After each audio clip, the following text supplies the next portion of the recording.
তো আজকে আমরা যে বিষয় নিয়ে পড়বো সেই বিষয়ে অনেকেরই অনেক সময় পেঁচ লেগে থাকে, এমনকি আমারও এক সময় পেঁচ লাগতো। বিষয়টা হলো ডিগ্রি থেকে কিভাবে রেডিয়ান নিব এবং রেডিয়ান থেকে কিভাবে ডিগ্রিতে নিব। অর্থাৎ একটা কোণ যদি হয় থিটা পরিমাণ কোণ, একটা কোণের পরিমাণ মনে করো একটা কোণ আছে থিটা কোণ, এই থিটা ডিগ্রিতে কিভাবে প্রকাশ করব এবং হচ্ছে তোমার এই থিটাকে কিভাবে রেডিয়ানে প্রকাশ করব। একটা কোণ যেটা তোমার মনে করো ডিগ্রিতে আছে সেটাকে রেডিয়ানে নেওয়ার সময় একটা প্রসেস,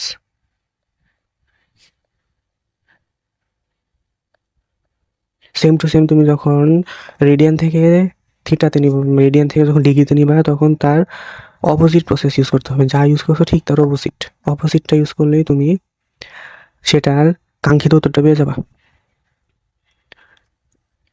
তাহলে এখন আমরা এটি কিভাবে নিব প্রসেসটা সম্পর্কে আসলে ধারণা নেওয়া যাক।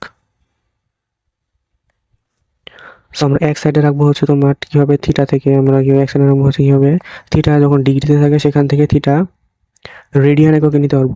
রেডিয়ান কোণকে উপরে সি দ্বারা প্রকাশ করা হয়। উপরে সি না থাকলে মাথায় রাখবো, উপরে যে সি দেখা যাচ্ছে সিটা হচ্ছে তোমার রেডিয়ান, উপরে সি হচ্ছে তোমার রেডিয়ান সিম্বল। এই সি দেওয়া মানে কোনটা রেডিয়ান এককে আছে, তো রেডিয়ানে নিব। আরেক সাইডে আমরা করবো কি, আরেক সাইডে করবো হচ্ছে আমরা রেডিয়ানে থাকবে সেই রেডিয়ান থেকে আমরা নিব হচ্ছে থিটা ডিগ্রিতে। তো চলো প্রথমে আমরা ডিগ্রি থেকে রেডিয়ানে নিই। সো ডিগ্রি থেকে রেডিয়ানে নেওয়ার জন্য প্রসেস সেম, কিন্তু আমাদের মনে থাকে না। প্রসেস আমরা নর্মাল প্রসেসে করবো, কিন্তু মনে রাখার যে টেকনিকটা আছে এটা আমি তোমাদেরকে শিখিয়ে দেবো, যার ফলে তুমি জীবনে ভুলবা না কীভাবে রেডিয়ান থেকে ডিগ্রিতে নিতে হয়, ডিগ্রি থেকে কীভাবে রেডিয়ান নিতে হয়। সো থিটা যখন ডিগ্রিতে থাকবে মাথায় রাখবা, থিটা যখন ডিগ্রি থাকে ওই থিটা কোনটা লিখবা, যতই থাকুক 5 ডিগ্রি 10 ডিগ্রি 20 ডিগ্রি যেটা থাকুক না কেন কোনটাকে লিখবা, লিখে তার সাথে গুণ দিবা π/180। এটা গুণ দিয়ে যে রেজাল্টটা পাবা সেটাই হচ্ছে তোমার থিটা সি, অর্থাৎ theta C is equal to πθ/180। এখন আর হচ্ছে তুমি থিটা রেডিয়ান থেকে ডিগ্রিতে কীভাবে নিবা, থিটা রেডিয়ান থেকে ডিগ্রিতে নেওয়ার জন্য যেটা দেওয়া আছে ওই থিটাটা লিখে ফেলবা। 5 রেডিয়ান 5/6 রেডিয়ান বা যেটা লেখা থাকুক না কেন পুরা টার্মটা লিখে ফেলবা। লেখার পর একে গুণ করবা 180/π, অর্থাৎ যার মানে হলো তুমি যদি 180 থিটা সি, এটা 180 থিটা সি পাই করো, 180 থিটা সি পাই করলে যে রেজাল্টটা পাবা সেটাই হচ্ছে থিটা ডিগ্রি। এখন এই প্রসেসটা মনে রাখার উপায় কি, দেখো এখানে কিন্তু আমরা ডিগ্রি থেকে নিতেছি কিসে, ডিগ্রি থেকে নিতেছি রেডিয়ানে। ডিগ্রি ওয়ার্ডটা কি দিয়ে শুরু হয়, দেখো ডিগ্রি,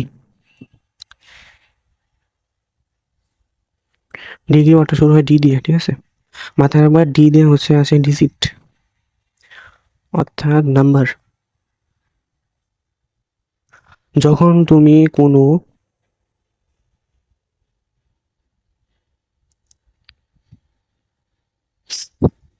তুমি কোনো ডিগ্রিতে নিবা, ডিগ্রিতে নেওয়া মানে হচ্ছে মাথায় রাখবা তখন যখন তুমি কোনো ডিগ্রিতে নিচ্ছ সেক্ষেত্রে সেখানে মাথার মধ্যে আনবা যে ডিগ্রি মানে কি, ডিগ্রি মানে ডি মানে ডিজিট, ডিজিট মানে নাম্বার, অর্থাৎ এখানে যে নাম্বার সম্বলিত অংশটা আছে সেটা উপরে থাকবে, অর্থাৎ 180/π অথবা π/180 দুটোর একটা কিন্তু হবে।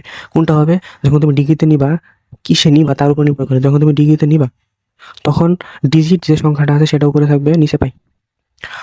যখন তুমি রেডিয়ানে নিবা, রেডিয়ানে দেখো এটাকে রেডিয়ানে নিচ্ছি, রেডিয়ান বানানোটা কি হবে, রেডিয়ান আর দিয়ে শুরু হয়, আরকে চাপাই দেবো একটু হয়ে যাবে পাই। সো যখন তুমি রেডিয়ানে নিবা তখন তুমি π/180 দিয়ে গুণ করবে। রেডিয়ানে যখন নিবা তখন মাথায় রাখবা যে আর রেডিয়ানে থেকে আর থেকে পাই উপরে, পাই উপরে থাকলে নিচে গিয়ে থাকবে 180। তো এইভাবে তুমি চালিয়ে সহজে করে ফেলতে পারো। এখন আমরা হচ্ছে তোমার কয়েকটা প্রবলেম সলভ করে বুঝবো যে এটা আসলে কাজে লাগে কিনা। সো 50 ডিগ্রিকে রেডিয়ান এককে প্রকাশ করো।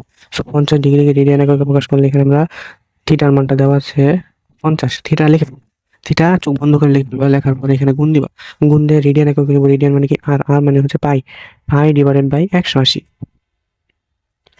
সো এটার আনসার হবে 50π/180।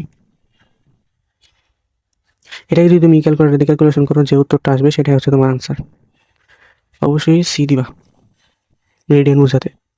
এরপর অঙ্কটা আসো যে 5π/6 রেডিয়ানকে ডিগ্রিতে প্রকাশ করো। তো 5π/6 কে ডিগ্রিতে প্রকাশ করার জন্য 5π/6 যাই যে থিটা আছে সেই থিটাকে চোখ বন্ধ করে লিখে ফেলবা। লেখার পরে গুণ দিবা, ইসে নিচ্ছ ডিগ্রিতে নিচ্ছ, ডিগ্রি থেকে কি ডি থেকে কি ডিজিট, ডিজিট মানে কি উপরে 180 divided by 5 divide by pi. So এখানে 6 318, এই পাই কাটা 3 5 15, 150 ডিগ্রি। এটাই কিন্তু তোমার আনসার।